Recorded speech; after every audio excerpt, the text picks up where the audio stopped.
नमस्कार, मी सागर. मंडळी सकाळ सकाळी केस कापायला चाललेलो. वाटे तर कादंबरी मावशी भेटली. तिने लोणावळ्याला चिक्की दिली. तिथून पोहोचलो अक्षदाच्या सलूनला. अक्षदामध्ये 1 तास थांबायला लागेल. नंतर मग आपला आला नंबर.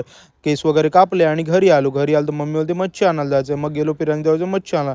बेबी सुरमई आणि करली आणि मांदेलं घेतली आणि मग घरी आलो. मम्मीने गरम गरम इडल्या काढलेल्या. बहीण इडल्या खातच होती. मग अंघोळ वगैरे केली आणि मग इडलीवर बसलो ताव मारायला. मग इडलीवर ताव मारून झाल्यानंतर बघते तो बांगडा फ्राय होते. बांगडा फ्राय आणि मग सुरमई आणि परत बांगडा हे सर्व खाल्लं आणि मग मच्छी भारी झालती. आज कसं शुक्रवार सुट्टीचा दिवस. मग काय मच्छीवर चांगलाच ताव मारला. संध्याकाळी बहीण बोलते मला फोटो काढायचे.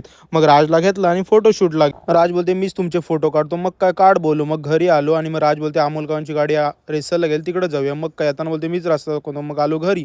घरी आल्यानंतर मग मी पाणीपुऱ्या तळत होती. मग काय शेव आणि कांदा येतपर्यंत मी पाणी आणि पुऱ्याच खाल्ल्या नुसत्या. आणि मग बहिणीने स्प्राईट दिला. मग काय पाणीपुरी आणि स्प्राईट आणि मग बहिणीने बनवला फालुदा. तो